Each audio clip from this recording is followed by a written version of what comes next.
À l'heure où nous sommes capables de percevoir l'infiniment petit, des organismes microscopiques tels que les microbes, les acariens ou les bactéries, que savons-nous des géants qui ont foulé la Terre de notre planète ?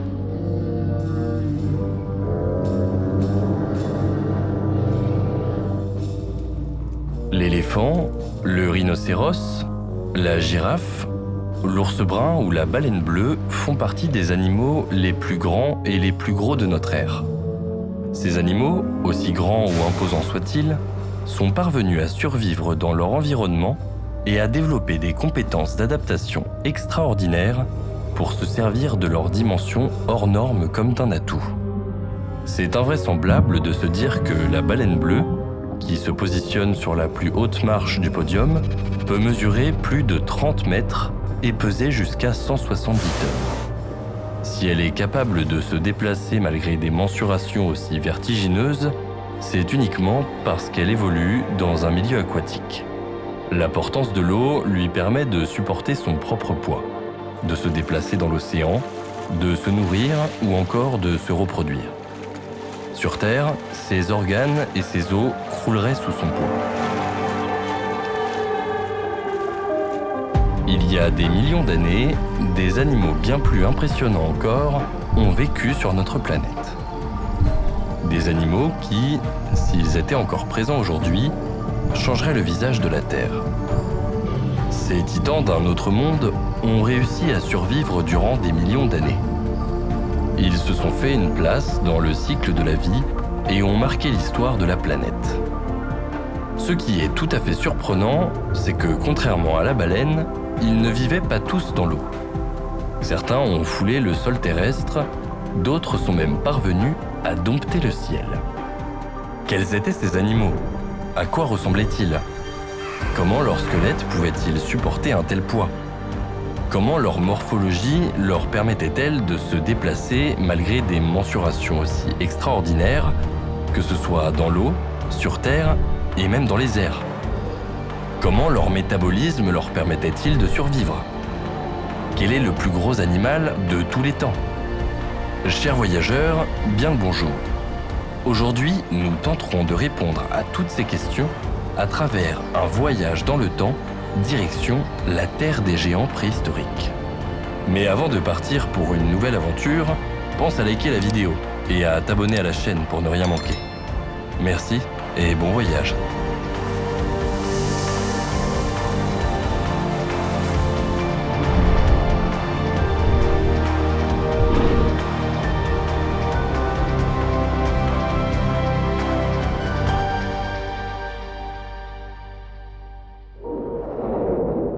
J'espère que ce voyage sur la Terre des géants te permettra d'étancher ta soif de découverte et de curiosité. Au fil de nos explorations, nous emmagasinerons de nombreuses connaissances sur ces animaux d'exception. La grande difficulté à laquelle nous allons devoir faire face cependant, c'est le temps. Comme tu le sais, ces colosses ont vécu il y a des millions d'années. Retracer leur histoire, notre histoire, après tant de millions d'années, est loin d'être une chose facile. Sache que la science et la technologie contemporaine ont permis toutefois d'étudier et d'expérimenter des hypothèses. Certaines d'entre elles ont été approuvées par la majorité des scientifiques et sont donc attestées, d'autres sont encore à l'état de supposition. Mais l'essence même de la science ne tient-elle pas ses origines dans les suppositions ? Dans ce voyage, je te propose de t'immerger dans un monde extraordinaire. Un monde à la fois nouveau et ancien.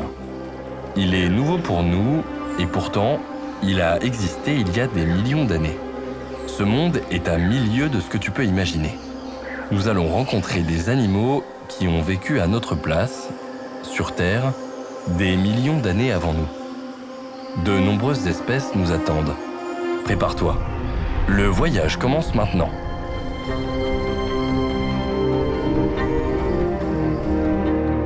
Les insectes. Tu es sûrement surpris. La Terre des géants n'est-elle pas plutôt la Terre des dinosaures ? Avant l'apparition de l'homme, la Terre était peuplée d'animaux gigantesques. La planète était leur domaine et ils y régnaient en maîtres. Effectivement, l'ère des dinosaures a connu de véritables titans. Mais il n'y a pas que chez les dinosaures que l'on peut rencontrer des spécimens hors normes aux dimensions extraordinaires. Allez, c'est parti. Partons en quête des plus gros insectes que la Terre ait connus.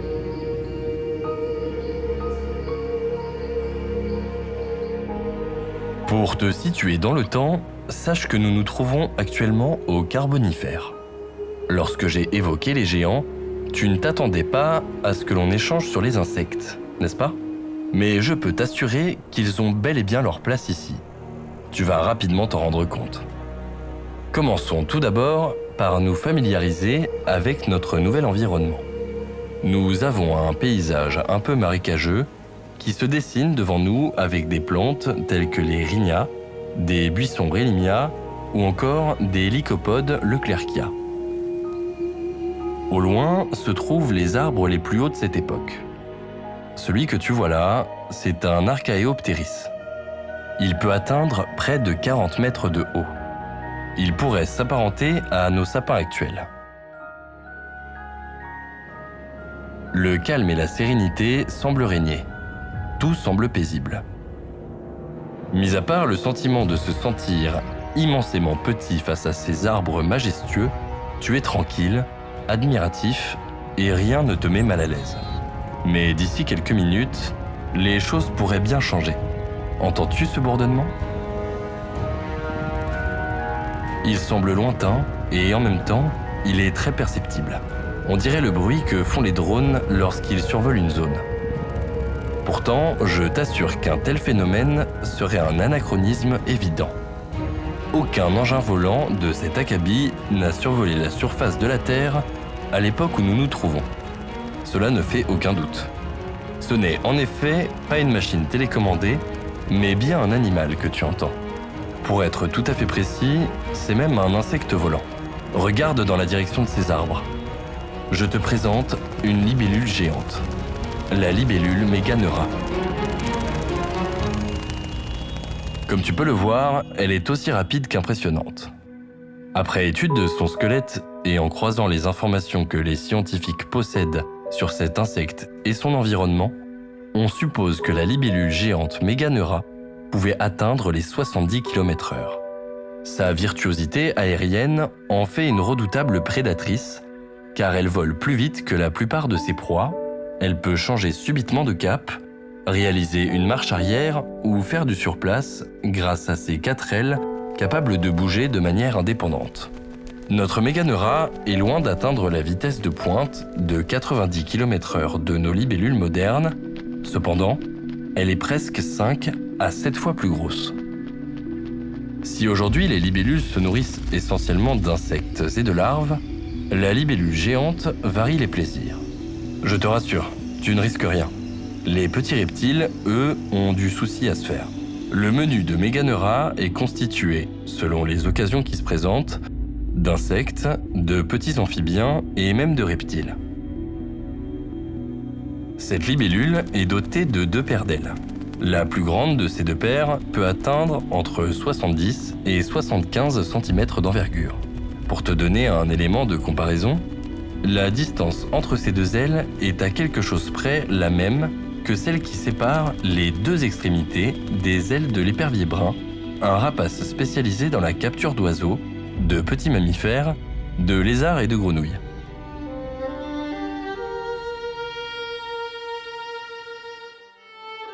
La libellule est extraordinaire et son vol s'apparente à une véritable danse.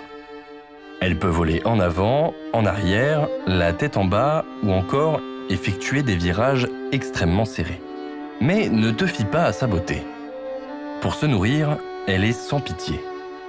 C'est une très bonne chasseuse, c'est un as de la voltige, parfaitement équipé pour survivre dans son milieu. Si elle est aussi gourmande que sa descendance, les autres insectes ont du souci à se faire. Si nous pouvions zoomer sur certaines parties de son corps, tu verrais alors que ses yeux lui offrent une vue à 360 degrés, que ses pattes sont équipées de petits crochets et que sa mâchoire et ses mandibules sont très puissantes. Elle peut voir tout autour d'elle, agripper ses proies, les découper, les déchiqueter et les avaler. Il y a un autre détail que tu dois également observer chez cette créature. Regarde son abdomen et ses flancs. Tu vois ces petits trous qui semblent s'ouvrir et se reformer, un peu comme des trappes? Ce sont des spiracles. Ces spiracles pompent l'air et l'injectent dans le corps de la libellule à travers son système respiratoire. Il est très différent de notre système pulmonaire, mais il est efficace. Malgré tout, pour faire fonctionner des muscles puissants, il faut beaucoup d'oxygène et le système par spiracle est loin d'être suffisant. C'est sans doute pour cette raison que les libellules, aujourd'hui, sont 6 à 7 fois plus petites que notre espèce de libellule géante. Tu te demandes peut-être pourquoi cet insecte était si gros. Tu verras bientôt, il est loin d'être le seul. Une des explications avancées par les scientifiques réside dans la teneur en oxygène. Le taux d'oxygène à l'époque du Carbonifère était plus important. Aujourd'hui, le taux s'élève à 21%, mais à l'époque, il atteignait environ 35%. Cela signifie donc que pour chaque aspiration, le corps de la libellule reçoit bien plus d'oxygène qu'elle n'en recevrait aujourd'hui. Cette supposition permettrait d'expliquer pourquoi les insectes étaient bien plus gros, mais aussi comment un insecte aussi lourd parvenait à voler. Le vol requiert des muscles puissants et beaucoup d'énergie. L'oxygène est une des clés essentielles du vol. Cependant, comme nous l'avons vu tout à l'heure, les spiracles ont leurs limites. Seule une teneur en oxygène beaucoup plus forte que de nos jours pourrait expliquer la prouesse dont cette libellule géante était capable. Laissons-la à sa partie de chasse pour reprendre la route. Nous avons rendez-vous avec un mille-pattes, et pas n'importe lequel.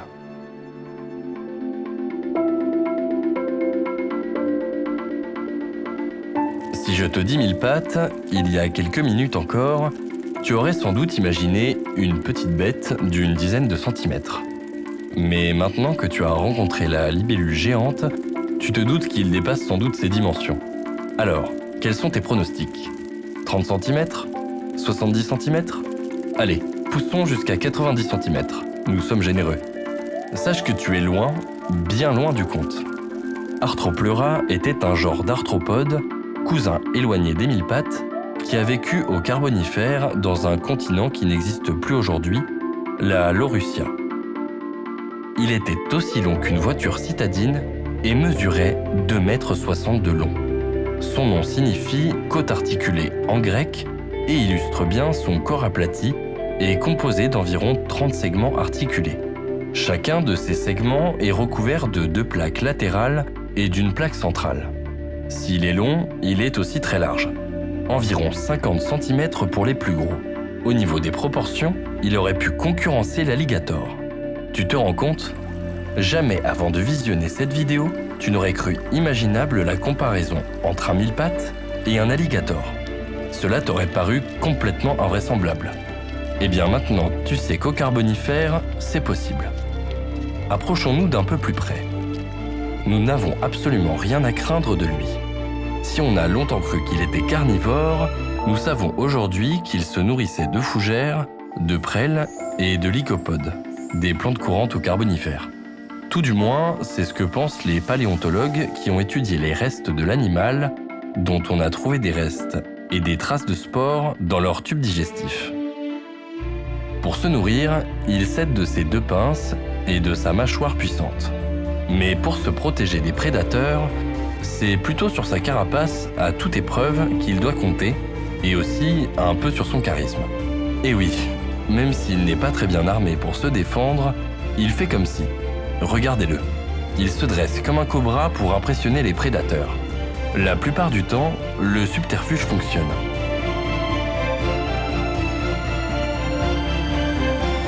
Dans la famille des arthropodes, il y a un autre spécimen que j'aimerais te présenter. S'il apprécie plutôt le milieu aquatique, il n'en reste pas moins un arthropode et mérite d'être sur le podium des géants au sein de sa catégorie. Voici le Jaekelopterus. Il est associé aux Dévoniens, mais il y aurait des fossiles datant du Carbonifère. Ce scorpion aquatique géant mesure 2,50 m de long.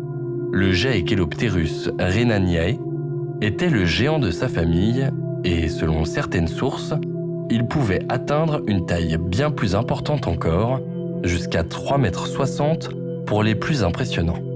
Il arpentait sans doute les lacs et les rivières, et contrairement à d'autres animaux aquatiques, il avait une vue assez nette et précise de son environnement.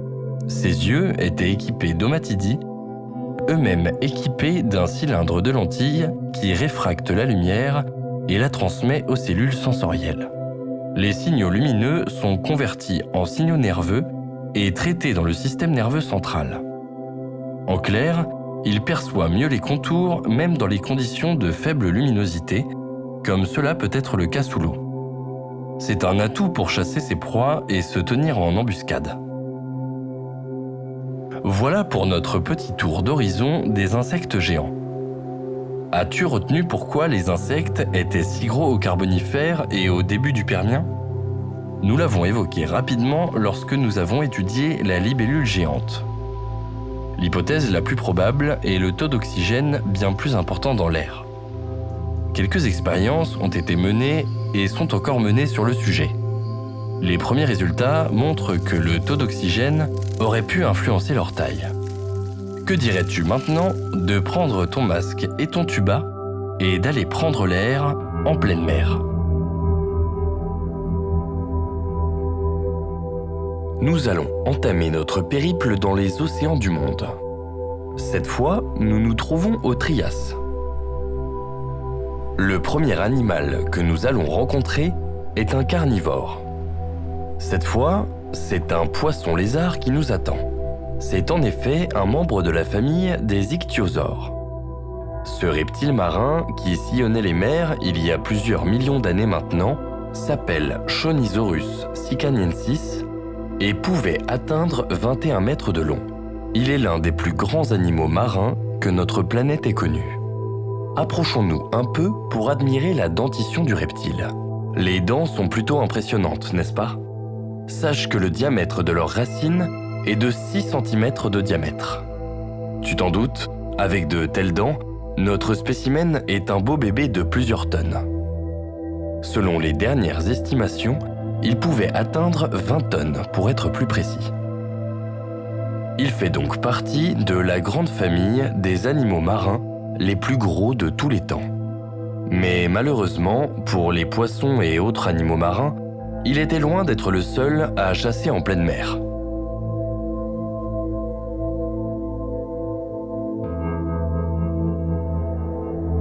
Nous allons maintenant entrer dans le Jurassique et le prédateur qui nous attend est tout aussi monstrueux que celui que nous venons de quitter. Rien que la tête de ce prédateur mesure la taille d'un homme, environ 1,80 m. Sa mâchoire est une vraie machine à tuer. Il était au sommet de la pyramide et un chasseur craint de tous. Cette présentation ne dit sans doute rien qui vaille, mais je t'assure que tu dois le voir de tes propres yeux. Voici le Pilosaurus. Son allure, même à la distance quelque peu éloignée où nous nous trouvons, est impressionnante. Je te laisse imaginer ce que tu pourrais ressentir si tu te trouvais seulement à quelques dizaines de centimètres de son flanc. Le voilà qui approche. Je t'ai donné la taille de sa tête, mais je n'ai pas encore abordé les autres parties de son corps. Comme tu peux le voir, il se débrouille plutôt bien dans l'eau. C'est grâce à ses 4 nageoires. La nageoire avant mesure 2,75 m de long. Ces 4 palmes géantes sont nécessaires pour déplacer les 14 mètres de long et les 50 tonnes de ce géant des mers. Et oui, c'est un véritable monstre marin. Il domine les lieux et règne en maître. Aucun prédateur n'oserait s'attaquer à lui, à moins qu'il n'ait totalement perdu la raison. Observe un peu ses mâchoires. Ce sont des armes redoutables. Il est équipé pour tuer. Les premières dents, situées à l'avant, sont comme des lames, tranchantes et parfaitement aiguisées. Elles sont longues et larges. Ces dents servent à saisir la proie pour ne plus jamais la lâcher. Les dents suivantes sont plus petites, mais tout aussi impressionnantes. Elles vont déchiqueter et broyer la proie. Une fois que la gueule du Pliosaurus s'est refermée sur sa victime, celle-ci n'a aucune chance de s'en sortir vivante. Il ne rate jamais sa cible. Nous l'avons vu et nous aurons encore l'occasion de le voir, l'eau est un milieu privilégié pour les gros animaux. Leur morphologie est souvent un handicap sur la terre ferme. Ils doivent pallier ce gros handicap avec différents stratagèmes pour survivre. La portance de l'eau facilite les choses. Ils se déplacent plus aisément. C'est le cas du Pliosaurus. L'eau lui offre une certaine aisance malgré son poids et sa taille.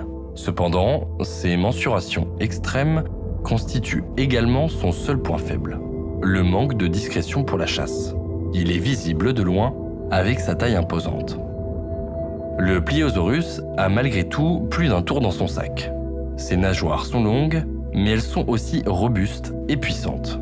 Sa visibilité, qui pourrait être un frein à la chasse de prime abord, est largement compensée par la vitesse d'action dont il est capable. Les experts, les scientifiques et les paléontologues ont beaucoup étudié le squelette de l'animal et la morphologie de ses nageoires. D'après leurs conclusions respectives, l'animal maîtrisait parfaitement la nage et pouvait sans doute atteindre une vitesse de 30 km/h. Il se catapultait dans l'eau et fonçait par surprise sur sa victime. Dès lors, elle n'avait pas le temps de réagir, ni la moindre chance de s'en sortir.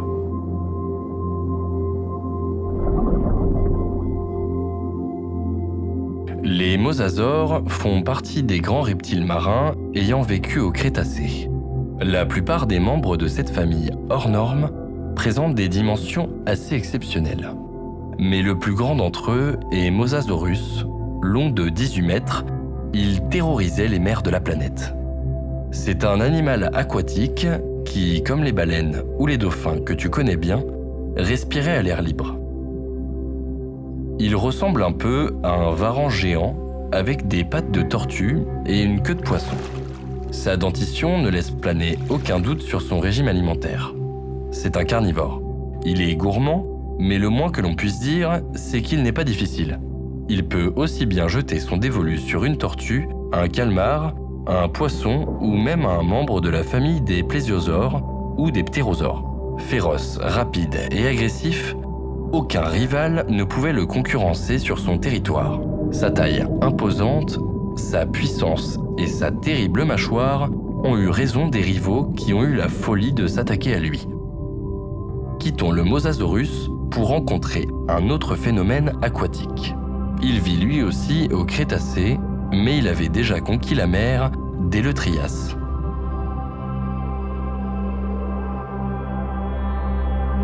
Cette fois, c'est un animal aquatique d'un tout autre genre qui nous attend.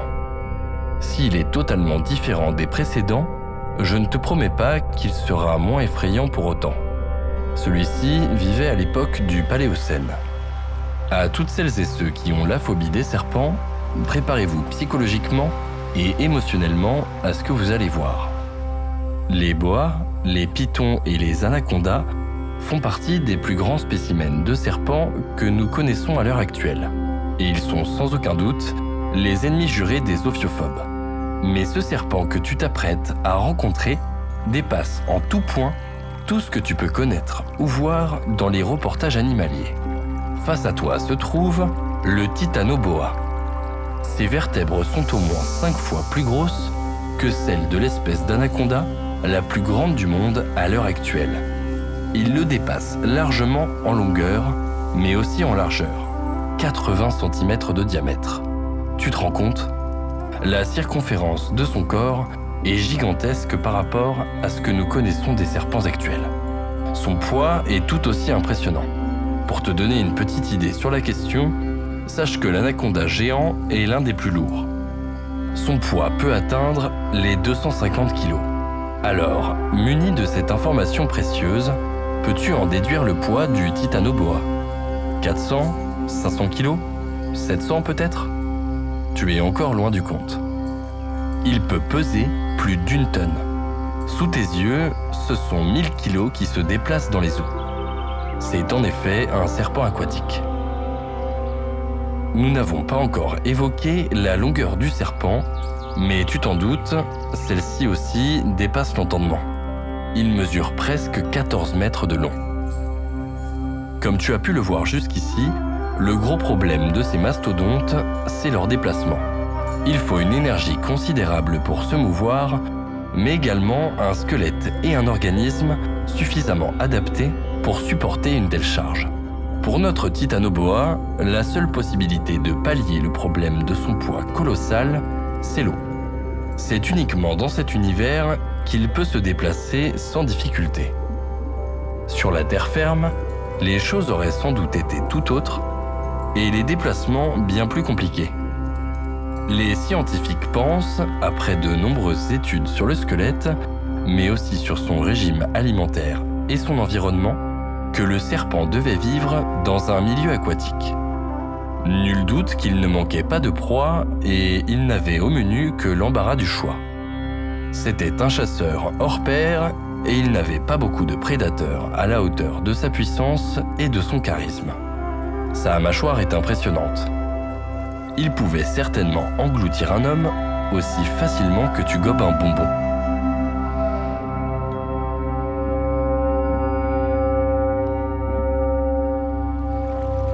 Ce géant des mers est terrifiant. On le croirait tout droit sorti des pires scénarios catastrophes du 7e art. Pourtant, il a réellement existé et a vécu à l'époque du Miocène. Son instinct de prédation et son agressivité le rendent terriblement dangereux. Sa taille imposante le rend d'autant plus redoutable. Long de 18 mètres, il pèse 50 tonnes environ et l'ouverture de sa gueule atteint les 2,10 mètres. Il peut donc avaler un homme avec une facilité déconcertante. Le mégalodon a une mâchoire très particulière. Si tu es suffisamment courageux, tu pourras apercevoir, en t'approchant un peu plus de l'ouverture de sa gueule, que celle-ci est munie de plusieurs rangées de dents. 250 lames tranchantes pour être précis. Ensuite, en observant de plus près l'une de ses dents, tu peux voir qu'elle est de forme triangulaire, très pointue et parfaitement aiguisée. Mais ce n'est pas tout. On peut également voir que les deux arêtes de la dent, parfaitement symétriques, sont dentelées. Chaque arête est comme un couteau à dents. Elles sont donc terriblement efficaces lorsqu'il s'agit de tuer et de dévorer une proie.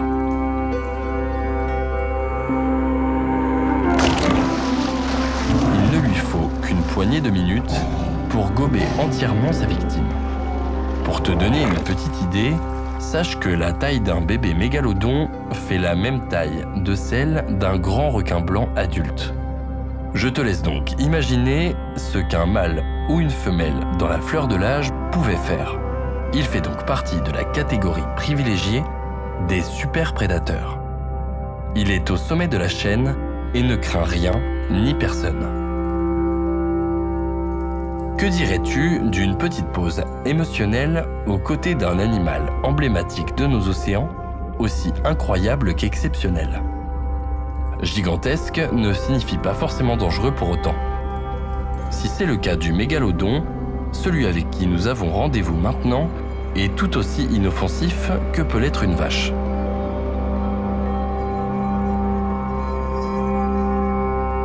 Allez, viens, suis-moi. Je t'emmène rencontrer la baleine bleue.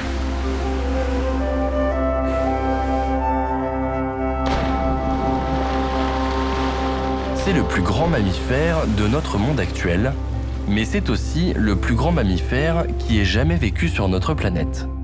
Elle serait apparue au cours du Pléistocène. Oui, tu as bien entendu, la baleine bleue. Si elle est impressionnante par sa taille, c'est aussi un animal qui vogue dans nos océans depuis près de 1,5 million d'années. Elle a traversé les millénaires. Elle a sans doute rencontré des animaux préhistoriques aujourd'hui disparus et elle a traversé toutes les époques jusqu'à nos jours, de la découverte du feu au premier voyage sur la Lune, en passant par la conquête romaine ou la découverte du Nouveau Monde. À chacune de ces époques, la baleine bleue était là, à naviguer dans les océans aux quatre coins de la planète. Aujourd'hui menacé d'extinction, c'est un mammifère marin absolument incroyable qui a toute sa place chez les géants de notre planète. Tu sais qu'elle pèse lourd, très lourd. Mais connais-tu son poids exact ? Elle peut atteindre les 170 tonnes. Rien que sa langue pèse 4 tonnes à elle seule. Son cœur, quant à lui, pèse environ 500 kilos. Tu te rends compte de la taille et du poids de cet organe. C'est phénoménal. Mais ces dimensions complètement démesurées sont justifiées. Un battement de cœur de baleine dure presque 2 secondes. Selon son activité physique, nourrissage, plongée et autres, son activité cardiaque est modulée. Le rythme cardiaque oscille entre 2 et 37 battements par minute. Mesurant presque 30 mètres de long, le système vasculaire et sanguin de la baleine bleue est vertigineux. La longueur du réseau sanguin du cétacé dépasse l'imagination. Chez l'humain, les vaisseaux sanguins mis bout à bout représentent près de 100 000 km. Et oui, impressionnant, n'est-ce pas ? Chez notre cétacé, cela peut atteindre le million de kilomètres. Les artères sont si grosses que tu pourrais nager à l'intérieur. Pour entretenir un tel réseau, il fallait un organe à la mesure de la tâche. Un cœur massif, robuste et puissant. On peut entendre l'activité cardiaque de la baleine à presque 3 km de distance. C'est une musique qui doit bercer le petit baleineau qui voyage aux côtés de sa maman. Bien qu'il soit encore très jeune, il mesure déjà presque 8 mètres de long. Pour l'aider à grandir, sa mère l'allaite. Elle doit bien se nourrir pour produire la quantité de lait suffisante. Si la maman ingurgite plus de 3 tonnes de krill par jour, son petit, lui, a besoin de près de 500 litres de lait quotidiennement. Je te l'accorde, ce chiffre dépasse l'entendement. Mais quand tu sais que le petit peut prendre jusqu'à 80 kilos par jour, il faut au moins ça pour y parvenir. Sortons des eaux et retournons sur la terre ferme.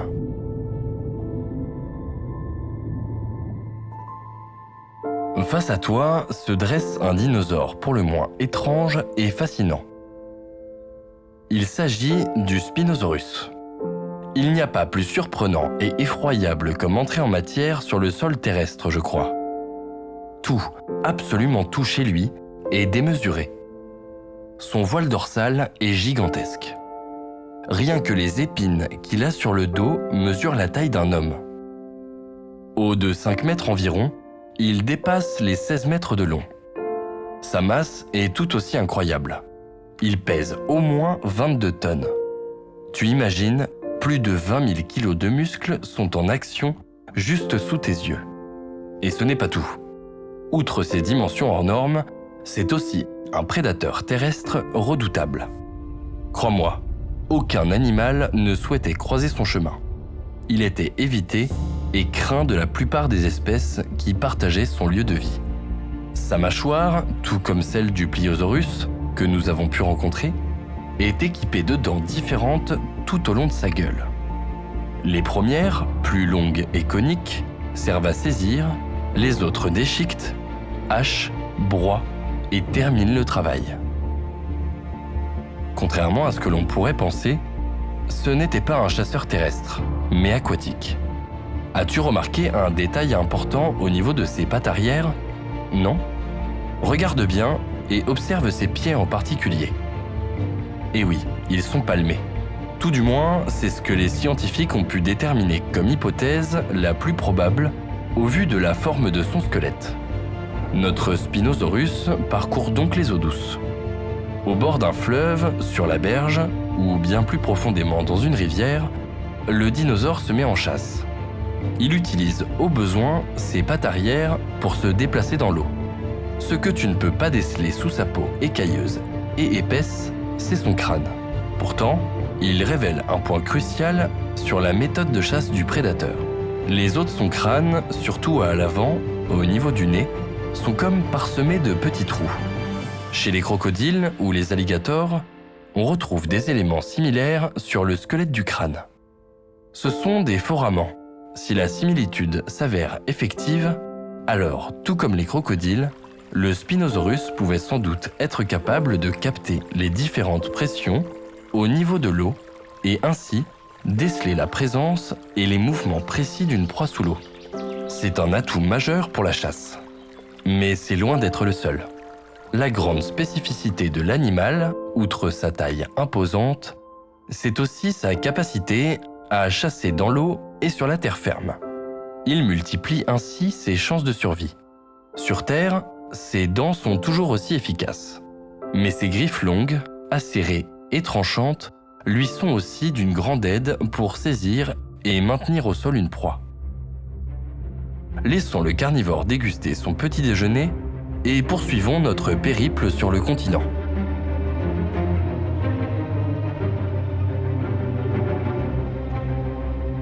Les dinosaures que nous allons voir bientôt ont de nombreux points communs. Le premier se situe sur l'échelle du temps. Ce sont tous les dinosaures qui ont vécu au Crétacé. D'autres dinosaures très connus, comme le Diplodocus ou le Brachiosaure, se sont éteints au Jurassique. Mais les géants que nous allons observer sont parvenus pour nombre d'entre eux à survivre jusqu'au Crétacé. Le deuxième point commun de ces dinosaures est défini par leur lieu de vie. Ils ont tous profité de la végétation luxuriante qui couvrait les plaines et les forêts de l'actuelle Amérique du Sud. Chez ces dinosaures hors normes, on retrouve également un troisième point commun. Ils font tous partie de la famille des sauropodes. Nous allons également rencontrer des carcharodontidae, qui sont également très impressionnants.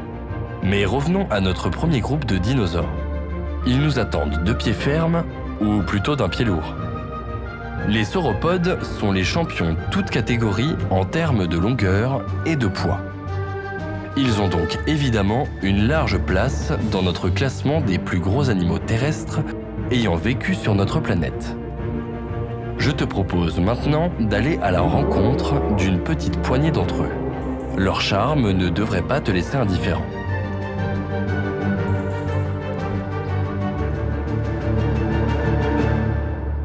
Dans la catégorie poids-plume des plus gros sauropodes, on retrouve le Phytalocosaurus et l'Alomosaurus.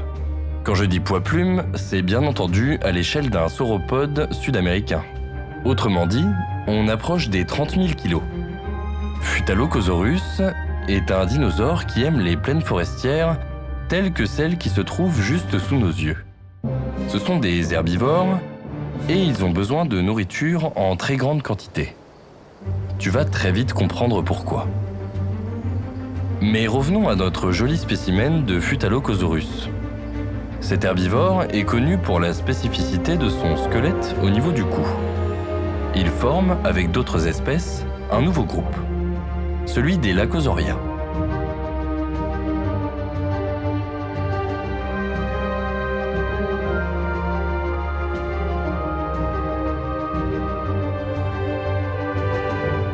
Son bassin mesure, d'une extrémité à l'autre, plus de 3 mètres. D'après les cervicales et les vertèbres, le bassin est des éléments précédemment étudiés chez des cousins de ce type de dinosaures. Il devait mesurer entre 24 et 30 mètres de long en comptant la queue. Pour le poids, les estimations oscillent aux alentours des 30 tonnes. Ce sont à peu près les mêmes dimensions qu'un autre dinosaure sauropode, l'Alamosaurus. Celui-ci mesurait entre 20 et 25 mètres de long, entre 26 et 30 tonnes. Comme les autres membres de la famille, il avait un long cou et une longue queue. Les scientifiques pensent qu'elle était essentielle pour son équilibre, mais qu'à l'occasion, elle servait de fouet pour repousser les prédateurs. Comme tu le sais, l'Alamosaurus est lui aussi un herbivore. Mais observe d'un peu plus près ses dents. Elles ne sont pas vraiment adaptées à la mastication. L'hypothèse la plus probable est que le géant devait avaler tout rond les éléments végétaux et c'est l'appareil digestif, et en particulier l'estomac, qui effectuait la totalité du travail de décomposition. Nous allons maintenant découvrir les sauropodes qui font partie de la catégorie poids moyen, c'est-à-dire qu'ils pèsent aux alentours de 50 tonnes. Dans cette catégorie, on retrouve le Patagotitan et le Notocolossus.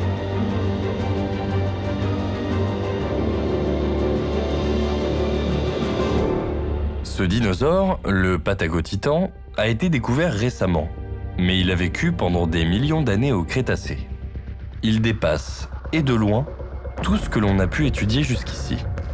Pour te donner une petite idée du mastodonte que pouvait être le Patagotitan majorum, voici quelques détails sur son anatomie qui devraient te permettre d'évaluer l'importance de la stature de notre dinosaure. Rien que son fémur pèse à lui seul 500 kg et mesure au moins 2,50 m. Si tu ajoutes les autres os des pattes, les hanches, les côtes, les vertèbres, les organes et les muscles, eh bien tu frôles les 50 tonnes. Les résultats sont encore de l'ordre de l'hypothèse et les scientifiques planchent sur l'analyse des ossements et l'étude appuyée par ordinateur de sa morphologie. Dans tous les cas, ce titanosaure est sur l'une des plus hautes marches du podium. Ses mensurations sont exceptionnelles. C'est à se demander d'ailleurs comment son anatomie s'est adaptée pour supporter un poids aussi massif et lui permettre de survivre dans son environnement. Comment un animal de plusieurs dizaines de mètres de long et de 50 tonnes pouvait-il se déplacer avec autant de facilité sur le continent ? Le passé est décidément plein de surprises et recèle encore de nombreux mystères à l'heure où l'on parle. Allez, ne nous attardons pas, nous avons encore un long voyage qui nous attend. Allons à la rencontre de notre second spécimen, le Notocolossus.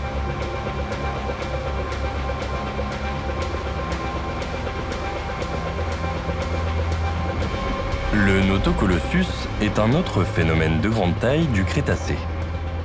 D'après l'un des os, l'humérus, qui mesure tout de même 1,76 m de long, les scientifiques ont pu estimer sa taille, de la tête à l'extrémité de la queue. Il mesure un peu plus de 25 mètres et on estime son poids autour de 60 tonnes. Un animal de cette taille et avec une masse aussi colossale devait faire trembler le sol à chacun de ses pas. Imagine s'il vivait encore de nos jours.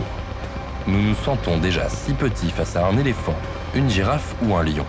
Que ressentirions-nous si nous devions croiser la route d'un animal aussi extraordinaire ? De telles mensurations semblent complètement invraisemblables, à la limite de l'entendement. Et pourtant, les fossiles parlent pour eux. Ils nous racontent leur histoire et nous permettent de réaliser à quel point le règne animal, il y a de ça plusieurs millions d'années, était complètement différent de ce que nous connaissons aujourd'hui. Nous avons encore 2 sauropodes à rencontrer. Ce sont les plus gros de tous. Et oui, il existe bien un animal encore plus gros que le Patagotitan.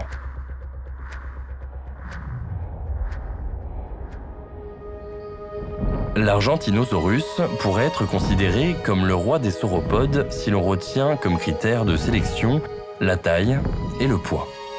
Les animaux que nous avons pu voir sont déjà vraiment énormes. Et pourtant, un dinosaure les surpasse. L'Argentinosaurus est un sauropode géant de 35 mètres et 80 tonnes. 80 tonnes. Certains scientifiques pensent que les plus gros spécimens adultes pouvaient même atteindre les 100 000 kilos. Une seule vertèbre pouvait s'étendre sur 1,60 m de haut. Pour te donner un élément de comparaison, chez l'homme, une vertèbre mesure entre 3 et 4 cm de haut en moyenne. Une vertèbre d'Argentinosaurus faisait la taille d'un enfant de 14 ans. Si ce mastodonte déambulait dans nos villes, il serait aussi haut qu'un immeuble de 6 étages. Il faudrait 6 bus stationnés les uns derrière les autres pour représenter la longueur du sauropode tout entier.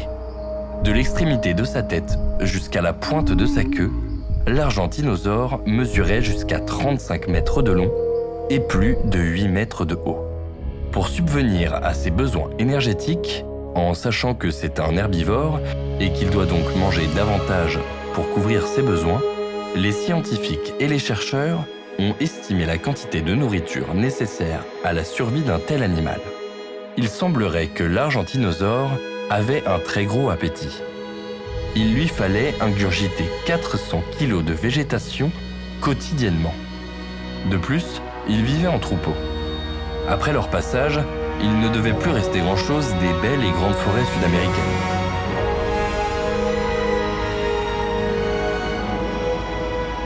Son long cou lui servait à atteindre les grands conifères, mais il pouvait également balayer le sol et se nourrir de petits buissons ou de fougères.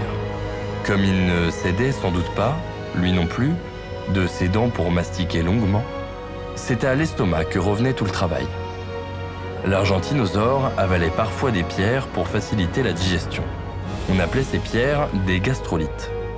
Le malaxage des plantes dans l'estomac avec les pierres permettait de les broyer. Après avoir avalé quelques centaines de kilos de végétation, le dinosaure pouvait aller se rafraîchir et boire quelques litres d'eau au bord d'une rivière ou d'un lac. Mais s'abreuver, c'était aussi prendre le risque d'être attaqué. Pendant qu'il boit, le sauropode est en position de faiblesse et devient une cible facile. C'est le cas de la plupart des grands animaux, tels que les girafes. Les prédateurs le savent et profitent de ce laps de temps pour assouvir leur instinct de prédation et passer à l'offensive. On pourrait croire que sa taille et sa corpulence étaient un atout contre les prédateurs. Aucun animal n'oserait s'en prendre à un géant, non ? Mais contrairement à ce que l'on imagine, les gros sauropodes étaient régulièrement attaqués par des prédateurs se tenant en embuscade. La taille est imposante, oui, mais c'est un dinosaure exposé à toutes les morsures. Si les sauropodes sont sans nul doute les spécimens les plus imposants de toute l'histoire de notre planète, d'autres classes et familles d'animaux méritent de faire une petite apparition dans ce voyage sur la Terre des géants. C'est le cas du prochain dinosaure qui nous attend. Un petit indice avant de le rencontrer, il était l'un des prédateurs les plus redoutés de l'Argentinosaurus. Je te laisse imaginer quel genre de dinosaure pouvait être capable de s'attaquer à un animal de près de 80 tonnes.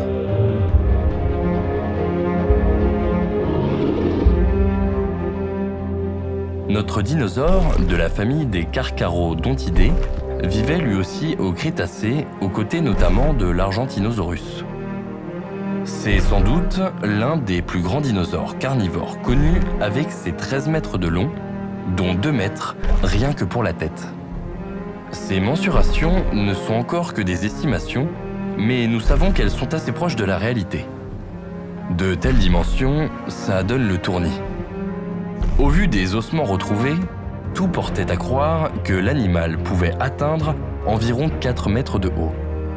Son fémur avoisine les 140 cm à lui seul. Le poids est quant à lui estimé entre 6 et 8 tonnes, ce qui fait de lui un prédateur pour le moins impressionnant.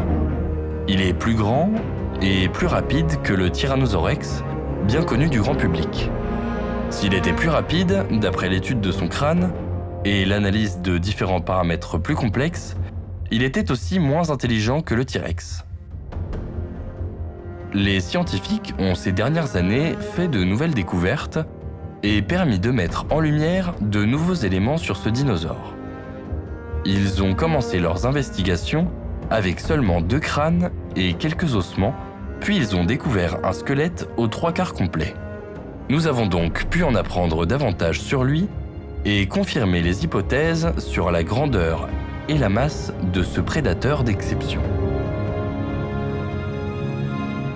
À l'intérieur de son crâne, on perçoit nettement les éléments permettant d'affirmer la présence de muscles mordants très puissants.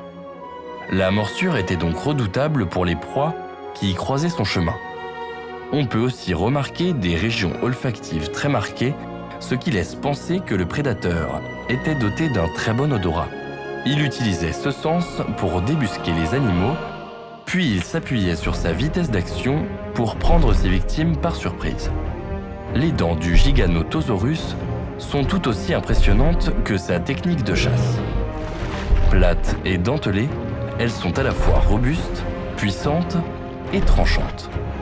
Lorsque le colosse saisit sa proie, il tranche la chair avec une facilité déconcertante. Beaucoup de prédateurs rongent les os de leur proie.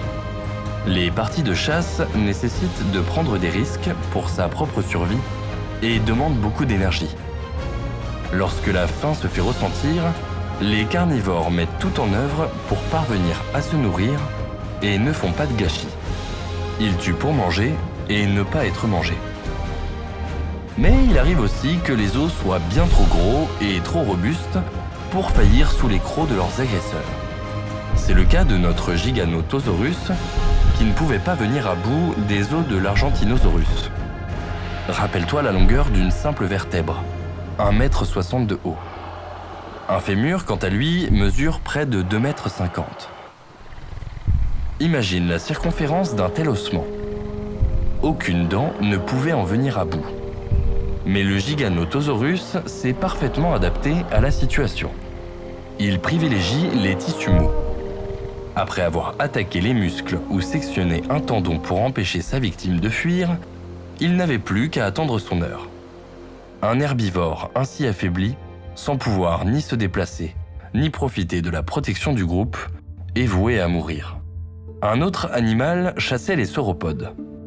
Ce sont les Mapusaurus.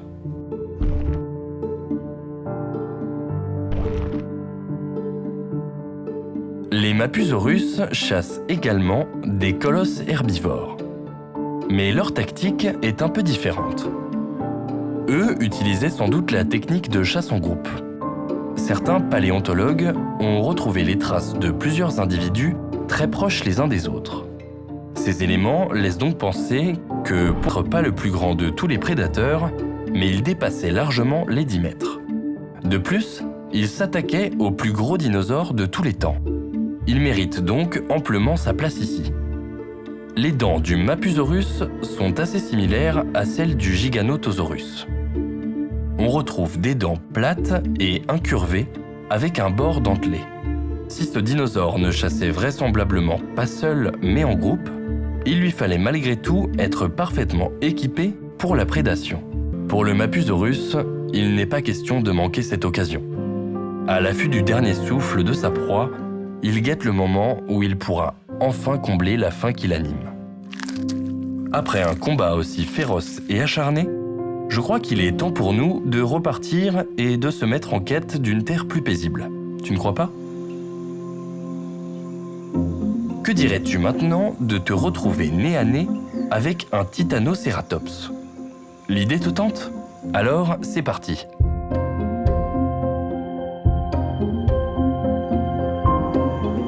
Cet herbivore du Crétacé ressemble beaucoup au Triceratops. Mais celui-ci est bien plus imposant avec ses 6 tonnes et ses 7 mètres de haut. Nous avons évoqué des dinosaures bien plus gros et bien plus grands qui dépassaient largement les 10 mètres. Mais je crois que Titanoceratops mérite qu'on lui accorde une petite visite malgré tout, car un détail de son anatomie est gigantesque. Te voilà face à la corne de Titanoceratops. Ça fait quelque chose, n'est-ce pas ?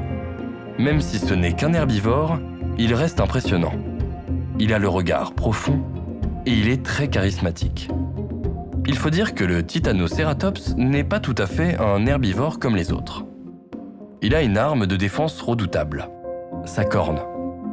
Elle mesure au minimum 1 mètre de long avec une circonférence de 30 cm. Mais elle pouvait atteindre des dimensions bien plus grandes encore. La tête de ce dinosaure est sans doute l'une des plus gigantesques de tous les dinosaures. Son crâne mesure entre 2,60 m et 3 mètres. Cela représente plus d'un tiers de son corps entier. Chez l'humain, notre corps fait plus ou moins 8 fois la taille de notre visage. Si nous avions les mêmes proportions que le Titanoceratops, qui se trouve sous nos yeux, notre tête serait 4 fois plus grande. Il y a un autre dinosaure dont j'aimerais également beaucoup te parler. Tout comme notre Titanoceratops, ce n'est pas l'un des plus monstrueux en termes de taille. Pour autant, c'est un animal extraordinaire et suffisamment exceptionnel dans sa catégorie pour qu'il fasse partie des rencontres marquantes de ce périple sur la terre des géants. Si je te dis canard, tu imagines sans doute un tout petit animal, bien inoffensif, en train de barboter dans l'eau. Pourtant, le dinosaure que nous allons voir est doté d'un bec de canard et je peux t'assurer qu'il n'y a rien de chétif chez lui.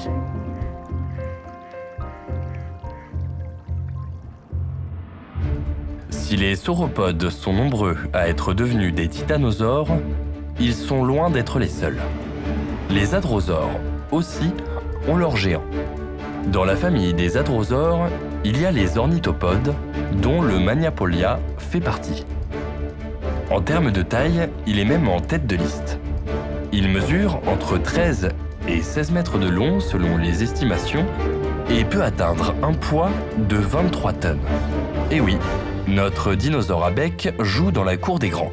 À l'inverse du Titanoceratops, chez le Magnapolia, c'est plutôt la queue qui est totalement disproportionnée. En effet, elle représente quasiment la moitié de son corps. Si Magnapolia était dotée d'une queue aussi longue et aussi large, c'est parce que celle-ci était d'une grande utilité dans l'eau. Pour propulser une masse aussi importante, il faut une anatomie adaptée. Les battements de la queue lui permettent ainsi de se mouvoir dans l'eau.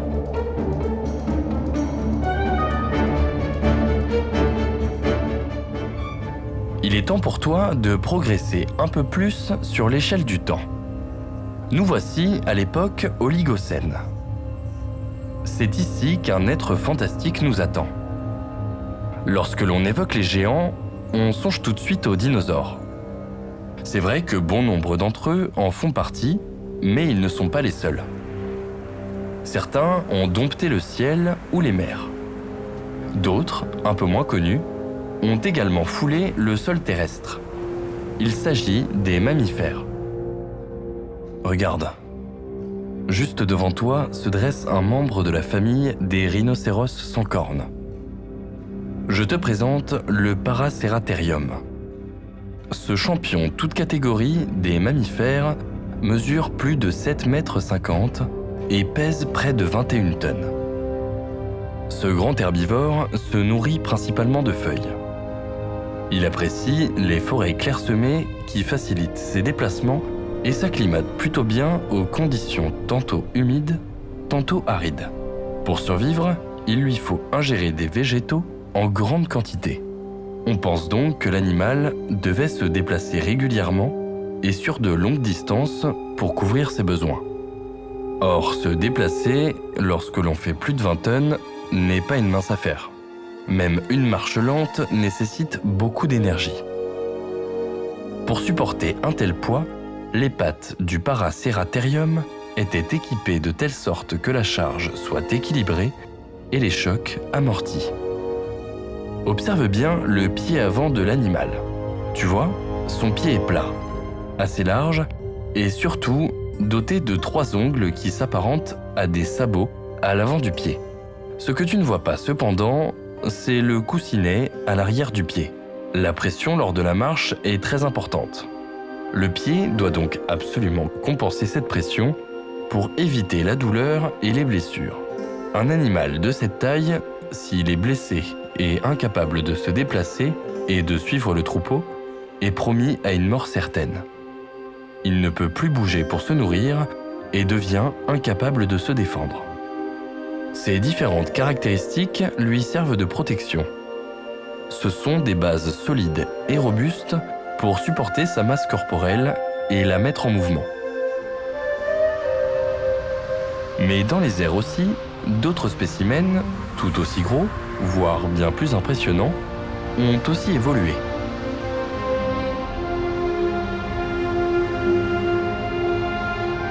Il y a 70 millions d'années, paradaient dans le ciel les ptérosaures, les fameux lézards volants qui s'apparentent à des dinosaures. Les lézards ailés forment une évolution majeure dans le monde du vivant. Si les animaux régnaient largement dans l'océan, mais aussi sur Terre, cette fois, leur fief, c'est le ciel. Ce sont les premiers vertébrés à pouvoir se déplacer en volant. Certains d'entre eux étaient encore très maladroits ou mal équipés pour le vol. Mais au fil du temps, ils ont pu acquérir des compétences nouvelles et survivre grâce à leur capacité de vol.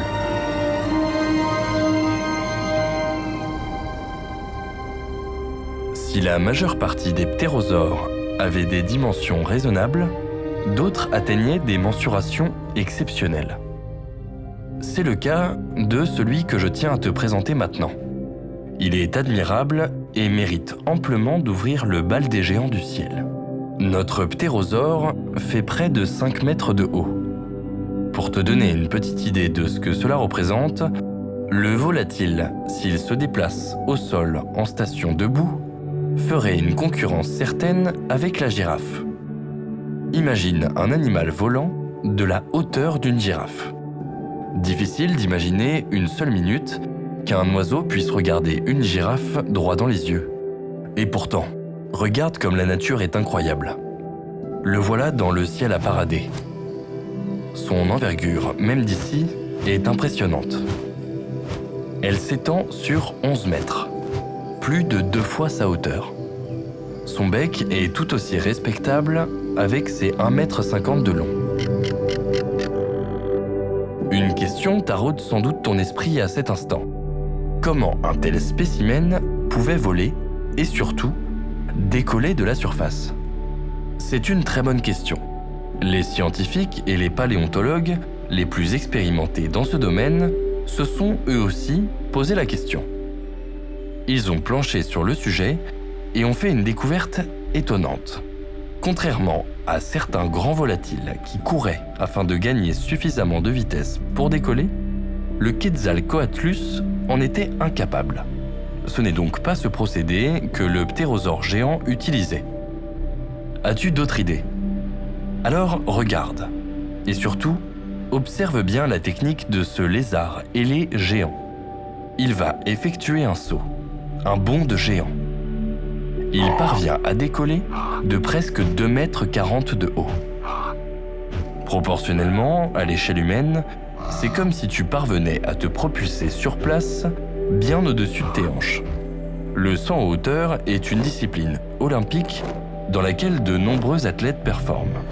Mais eux ont besoin d'un élan, la vitesse. Le ptérosaure, lui, saute l'équivalent de la moitié de sa taille sans ce paramètre élan vitesse. C'est de ses tendons qu'il tire l'énergie. Il les tend à leur maximum pour les relâcher d'un coup sec. Son tendon fonctionne un peu comme une arbalète. Il s'étire lentement et se relâche d'un coup, ce qui provoque la propulsion. Lorsque la pression est relâchée, l'énergie dégagée est impressionnante. Grâce à ce bond dans les airs, il peut battre des ailes suffisamment fort pour insuffler la pulsion suffisante à l'envol. C'est ce que l'on appelle un décollage vertical propulsif. Voyons maintenant comment se débrouille en vol un autre super ptérosaure, l'Adzegopteryx tambema.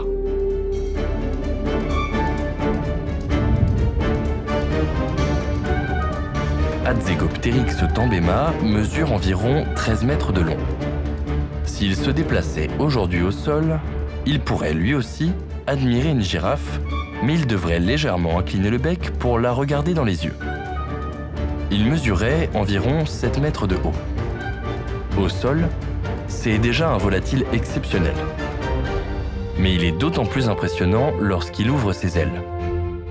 Il déploie près de 12 mètres de voile. Il fallait au moins une paire d'ailes aussi immense pour déplacer les 300 kg de ce ptérosaure. Mais dis-moi, il n'y a pas d'autre élément qui te frappe chez cet animal? Nous avons beaucoup évoqué les proportions du corps humain chez certains dinosaures. Regarde combien la tête est imposante chez l'Adzegopteryx. À ton avis, combien peut-elle mesurer de long? Difficile de faire une estimation, je te l'accorde. Alors, je vais te donner la réponse. La tête de ce ptérosaure géant mesure plus de 3 mètres. Dans toute l'histoire des animaux du ciel, en l'état de nos connaissances actuelles, aucun animal capable de voler n'a jamais surpassé les dimensions pharaoniques du Adzegopteryx tambema. Un autre grand reptile et vertébré volant était piscivore, tout comme le Quetzalcoatlus que nous avons pu rencontrer précédemment. Il s'agit de l'Ornithocheirus.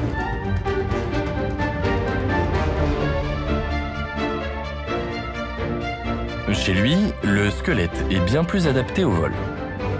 Il était donc capable de quelques prouesses dans les airs, même si, comme les précédents animaux que nous avons rencontrés, il planait la plupart du temps. Sa musculature n'est pas suffisamment développée, et puissante pour parvenir à le faire voler. Il profitait des courants d'air chaud pour se déplacer en vol. Il utilisait également une autre partie du corps pour se diriger. À ton avis, laquelle ? Si je te dis que cette partie du corps lui sert de gouvernail et que sa forme s'y prête parfaitement, cet indice te met-il sur la voie ? Eh oui, c'est la crête de son bec. Ses ailes étaient constituées d'une membrane de peau fine, tendue et située entre les pattes avant et les pattes arrière. Elle pouvait atteindre 5 mètres, 7 mètres pour les gros spécimens. Les membres postérieurs sont plus longs et les os sont creux, comme ceux de nos oiseaux actuels, ce qui allège considérablement le squelette. Il pèse malgré tout plus de 20 kg. Outre le fait d'être plutôt bon pilote dans les airs, il était aussi un formidable chasseur en mer. Sa longue mâchoire est garnie de dents verticales. Ce sont de véritables harpons conçus pour la pêche. Le corps du Pelagornis sandersi, qui a vécu il y a près de 25 millions d'années, fait la taille d'un humain debout, environ 1,80 m. On se sent si petit face à de nombreux mammifères ou quelques reptiles, mais rarement face à un oiseau. Imagine que, s'il se pose à côté de toi, il peut te fixer droit dans les yeux. Son envergure est encore plus impressionnante. Connais-tu le condor des Andes, un vautour des Amériques ou bien l'albatros hurleur, résidant majoritairement dans l'hémisphère sud ? Ils ont un point commun, l'envergure de leurs ailes. Ce sont les plus grands oiseaux du monde. Lorsqu'ils ouvrent leurs ailes d'un point à l'autre, une distance de près de 3,50 m les sépare l'une de l'autre. Pourtant, l'un comme l'autre passerait sous une seule aile du Pelagornis sandersi. Il faudrait 2 condors des Andes pour rivaliser avec lui. Le Pelagornis sandersi a plus de 7 mètres d'envergure. Pour te donner un ordre de comparaison, c'est l'équivalent, à peu de choses près, d'un deltaplane. Au vu de ces mensurations, tu te dis sans doute que le poids devait être proportionnel à sa taille et qu'il devait peser lourd sur la balance. Mais dans ce cas, aurait-il été capable de voler ? Non, bien sûr. Si sa taille était sans doute un handicap et qu'il n'était ni très rapide, ni très agile, il n'en restait pas moins un animal volant. Il pouvait planer au-dessus de la mer et s'amuser avec les courants dans le ciel. L'étude des ossements retrouvés révèle que son squelette était creux. Cette spécificité osseuse lui permet de considérablement s'alléger, en tout cas suffisamment pour voler. Les scientifiques pensent qu'il devait peser moins de 25 kg.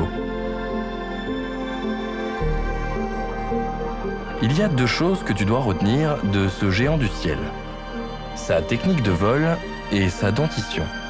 Elles sont toutes les 2 liées à sa survie. Étudions la première. Sa technique de vol ressemble à celle de l'albatros hurleur. Comme tu peux le voir, il plane au-dessus de l'eau. Tu t'en doutes, ce n'est pas pour rien qu'il sillonne les mers de cette façon. Son petit déjeuner se trouve quelques mètres plus bas. Le Pelagornis se nourrit essentiellement de poissons. C'est notamment grâce à ses dents, qui s'apparentent à celles d'un crocodile, qu'il peut saisir, déchiqueter et avaler ses proies. Pour planer de cette manière, au-dessus des flots, le Pelagornis utilise la technique du vol de gradient. C'est une technique de vol qui permet de gagner de l'énergie en traversant de manière répétitive la limite entre 2 masses d'air ayant des vitesses distinctes. La portance de l'air permet de planer suffisamment longtemps pour pêcher et trouver de quoi se nourrir.